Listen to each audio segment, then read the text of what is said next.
Once upon a whisper of dawn, when sunlight first kissed the clouds, there lay a kingdom where dreams and daylight met in gentle harmony. This was the realm of Aurelia, a land where every petal shimmered with golden dew, where wind carried the laughter of children and the chime of distant bells. And in its grand heart stood the royal palace, white as moonstone and tall as hope itself. It was a morning of great celebration, for within those marble halls, a long-awaited child had been born. Welcome to Magic Fairytales TV, the enchanted realm where timeless stories come alive once more. From classic adventures to new bedtime wonders, each tale is crafted to awaken the child within and rekindle your happily ever after. So open your heart, close your eyes, and step inside the magic kingdom of fairy tales. Subscribe now for magical tales every week and rediscover the wonder you've always believed in.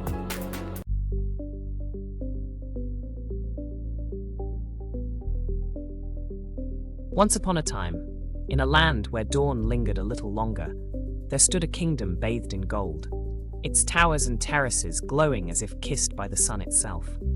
The people called it Ora Vale, for each morning the air shimmered with a rosy hue that whispered of new beginnings. And within this kingdom, beyond the marble gates and willow courtyards, lived a king and queen who longed for one thing more than all their treasures, a child to call their own. For years, they waited, through seasons of hope and heartbreak, through the song of spring and the silence of winter, until at last their prayers were answered. On a morning bright as promise, a baby girl was born, her first cry echoing through the golden halls like a note of pure light. The kingdom rejoiced. Bells rang across the valley, petals rained from the sky. She was named Aurora, after the light of dawn, radiant, gentle, eternal. The king and queen prepared a celebration such as the world had never seen. Every noble and villager, every minstrel and maiden, was invited to share in their joy. And of course, they summoned the three good fairies, guardians of light, joy and grace, to bless the princess with gifts of the spirit. The first fairy, draped in robes the color of the morning sky, stepped forward and touched the infant's forehead. Her voice was like the song of sunrise. "My gift," she said, "is beauty. Not only of face, but of heart, so that kindness will bloom wherever she walks." The second fairy, cloaked in green and silver, smiled softly. "My gift," she whispered, "is grace. In every motion, every word, every thought, that all may find peace in her presence." But before the third fairy could speak, a chill swept the hall, and the music froze. The laughter died. Through the great doors came a figure cloaked in black smoke, her steps echoing like thunder. It was Malvera, the dark fairy, forgotten by the king's invitations, but never by fate. Her eyes gleamed with ancient fire. Her voice was silk over steel. "How splendid," she murmured, "to see all gathered in joy, all except one." The courtiers trembled. The queen clutched her child. "You did not invite me, royal ones," Malvera said softly. "And yet, how could I resist such a moment? A gift-giving, is it not?" She raised her wand, a thin line of darkness trailing smoke. "Then I too shall give a gift." Before the sun sets on her 16th birthday, she whispered, "Aurora shall prick her finger on a spindle and fall into a sleep that no power can break. Sleep eternal," the fairy said, her eyes burning brighter, "until true love's courage dares to wake her." And in a burst of black flame, she was gone. Then the third fairy, the one who had not yet spoken, stepped forward. Her magic shimmered like the shimmer of hope after storm. "Her curse cannot be undone," she said, "but it can be softened." She touched the child's brow with her wand, and her light wove through the room. "When Aurora pricks her finger, she will not die, but sleep. A sleep of dreams, until her heart is awakened by love unyielding."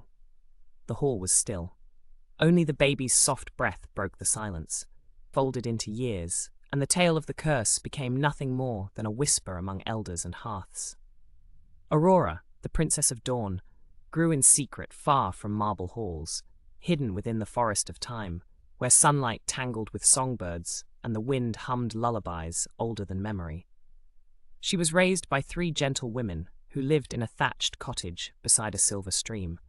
They were the same fairies who had once blessed her cradle, disguised now as humble villagers, their magic folded into daily kindness. "Do not wander beyond the meadow, child," said Merryweather, the youngest, as she stirred honey into tea. "The woods are wide and wild." Aurora smiled, her eyes bright as morning dew. "But the birds sing my name," she said, "and the trees know my step. How could the woods be wild if they love me?" Each day unfolded like a poem, one written in sunlight, bird call, and wonder. She spoke to deer and foxes, learned the secrets of flowers, and sang melodies that shimmered through the leaves. And yet, in the hush between heartbeats, she sometimes felt a longing she could not name, as though the echo of another life called softly through the trees. One evening, Aurora stood upon a hill where the forest met the horizon. The last light painted her face in amber. "Why do I dream of towers and halls?" she whispered. "Why do I see faces I do not know?" The fairies exchanged glances, sorrow glinting like starlight. "Dreams are only clouds, dear one," Flora said. "Let them drift." But dreams, as all who dream will tell you, have a way of finding their own path. Years passed until Aurora's 16th birthday drew near. The fairies, proud and anxious, planned a quiet celebration with wild berries, forest honey, and a garland woven from dawn's first flowers. 16 years of grace, murmured Fauna, placing a candle in the window. The curse is nearly spent. Aurora rose before the sun, humming a tune the forest itself seemed to echo. She felt weightless, as though the world waited just beyond the next bend. Through silver fog she wandered, until she saw a path she had never noticed before, curling upward toward a forgotten ruin crowned with ivy. Curiosity shimmered in her eyes. She followed. At the top of a narrow stair, behind a half-open door, she found a spindle wheel turning by itself. The thread gleamed like moonlight. "How pretty," she breathed, reaching toward it. Then, a soft voice from the shadows. "Would you like to try?" An old woman sat hunched beside the wheel, her hood pulled low. Her smile was gentle, almost weary. "I have never spun before," Aurora said. "May I?" "Of course, my dear," murmured the woman. Only a single touch. Aurora's finger brushed the spindle's point. A spark, a gasp, a drop of crimson. Then, silence. She crumpled to the floor, peaceful as if merely sleeping. The hooded figure rose, and as she straightened, the shadows peeled away, revealing Malvera, radiant in cruel satisfaction. Every moment, in palace and village alike, life slowed. The baker dropped his tray and froze mid-motion. The blacksmith's hammer hung suspended above the anvil. Birds fell still mid-flight. Everything and everyone slept. The fairies hurried to the tower where Aurora lay. They found her pale and still, a faint smile upon her lips. Flora wept, her tears sparkling as they fell upon the stone. "The prophecy," she whispered. "It has come to pass." But Fauna lifted her wand. "Then let us weave her rest in beauty." They carried her gently to the castle's highest chamber. There they laid her upon a bed draped in white roses and moonlight. "She shall not lie alone," said Merryweather, her voice trembling. "Let the whole kingdom dream with her." She raised her wand, and a new spell shimmered through the air. Every soul in the kingdom closed their eyes, sinking into a gentle slumber, as vines rose to cradle walls, as time itself slowed to a heartbeat's hush. The forest grew around the castle, thorns twisting, branches weaving until the palace vanished behind a living wall of green. So thick were its boughs that no man dared to pass. If this enchanted tale is casting its spell on you, dear listener, don't forget to subscribe and follow the magic. Every week brings a new classic reborn. And thus the Kingdom of Dawn fell into stillness, guarded only by ivy, moonlight, and time itself. Years became decades, and decades, centuries. No sound stirred, save for the whisper of wind through the briars, and the echo of a forgotten lullaby. Sleep, fair heart, till courage calls. Time forgot itself within the forest. Seasons turned without witness. The sun and moon shared their watch over a kingdom locked in perfect sleep. The vines thickened into walls of living iron, thorns sharp as sorrow, flowers white as memory. They grew from the castle's base and spiraled upward, curling around spires, gates, and bridges, until all was hidden. No traveler dared enter the forest of thorns. Some said spirits guarded it. Others said time itself had fallen ill and would not move beyond its edges. Yet at night, when the stars whispered above the trees, one might hear, very faintly, the echo of music, the lingering heartbeat of a world still dreaming. In the great hall, the banquet stood untouched. A goblet of wine trembled eternally at the lip of a table. Candles burned without consuming their wax, forever frozen mid-flame. And upon the highest tower, beneath curtains woven from moonlight, Aurora slept. Her face had not changed. Her breath was soft as dawn. One hand rested upon her heart, the other open as though waiting for a promise once spoken long ago. Far beyond the forest, kingdoms rose and fell. Empires bloomed like summer flowers and faded into dust. But legends have longer lives than kings. They told of a hidden kingdom lost to time. A palace where an enchanted princess slept, her beauty untouched by age. And somewhere, said the storytellers, a prince of pure heart would find her and wake the world anew. One day, in a realm where the rivers ran like molten gold and banners rippled across clear skies, a young prince heard this tale. He listened as an old minstrel sang of the sleeping kingdom beyond the thorns. They say, said the minstrel, his eyes half-lidded, that whoever wakes the princess shall inherit not only her hand, but the blessing of all forgotten dreams. The hall laughed, for such legends had become little more than fireside stories. But the prince, Elias, did not laugh. Dreams, he murmured, are not to be mocked. That night, sleep would not claim him easily. When it did, he dreamed, of moonlight through vines, of roses that breathed, of a girl asleep within crystal light. Her hair shone gold even through the mist of time. And when he reached for her hand, he woke, his heart racing as though he had touched eternity. He rose before dawn, calling for his horse.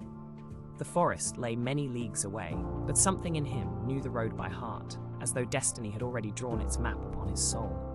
For 7 days, Prince Elias rode, through meadows where the grass whispered secrets, across valleys where ruins slumbered beneath ivy and rain, over hills where windmills turned like watchful eyes.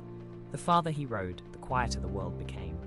Birdsong faded, villages thinned, even the air grew strange, heavy with the perfume of rose and rust. At sunset on the 7th day, he reached the edge. Before him stretched the forest of thorns, a wall of twisting vines that shimmered faintly, as though breathing. Each thorn glistened with dew like frozen tears. Each branch hummed softly, almost singing, the lullaby of a world that did not wish to wake. Elias dismounted, placing a hand upon the nearest vine. It pulsed once, like the slow heartbeat of something ancient and alive.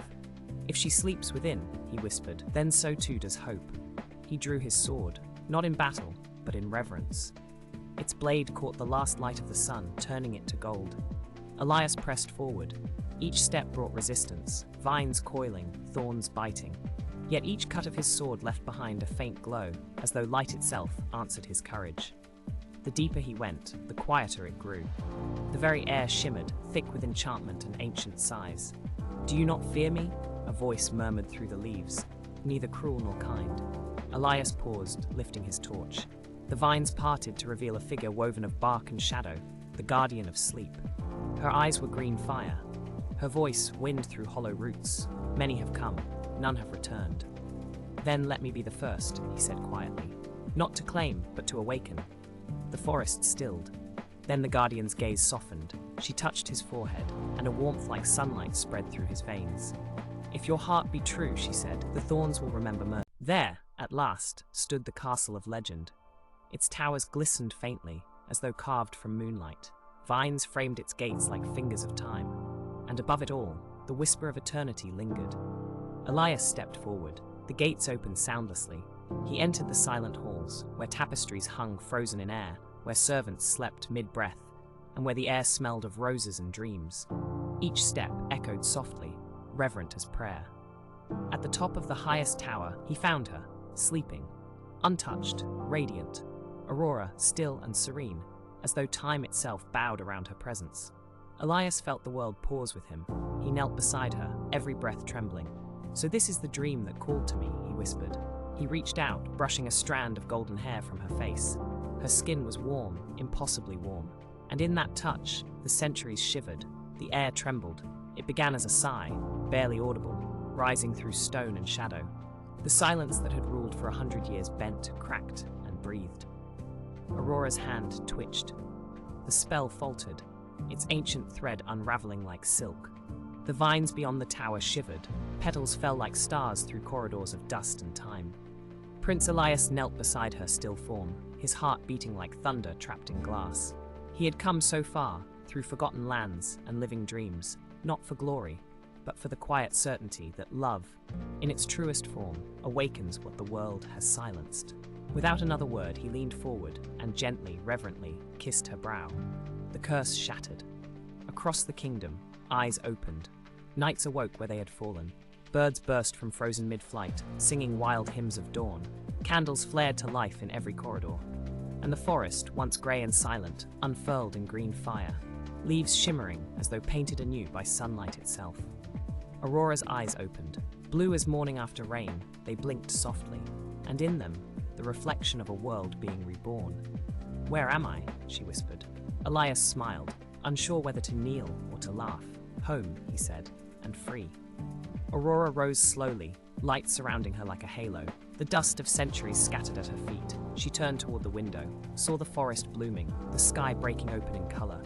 Tears filled her eyes. "I dreamt of this light," she murmured. "I thought I'd never see it again." Everywhere the same wonder spread. The baker's apprentice gasped awake with flour still in her hair. The guards blinked and stumbled. Musicians resumed their final notes as though no time had passed.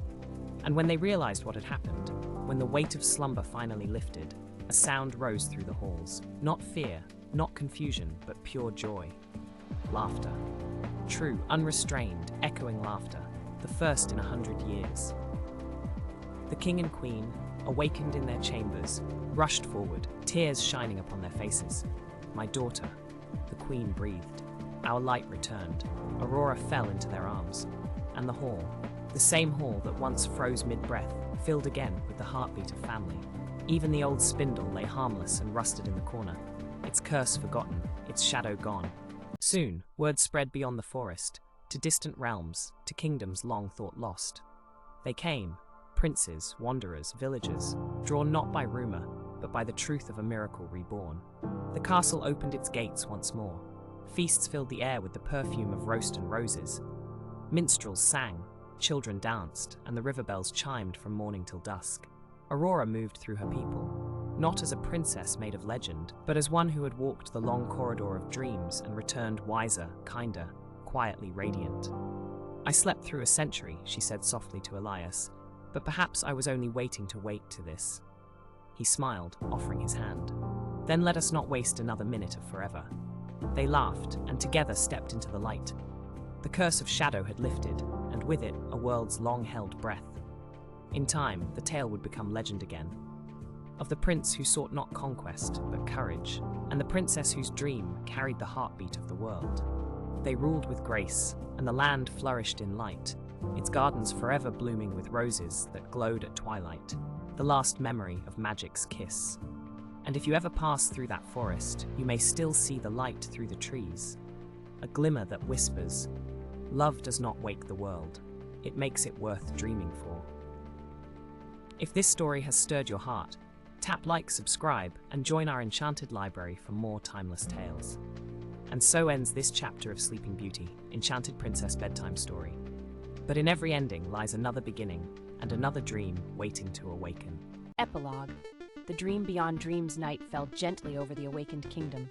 The stars returned, each one like a candle relit after long darkness, and the people, still dazed with joy, spoke softly of miracles, of love stronger than sleep, and of a future that glowed like morning dew.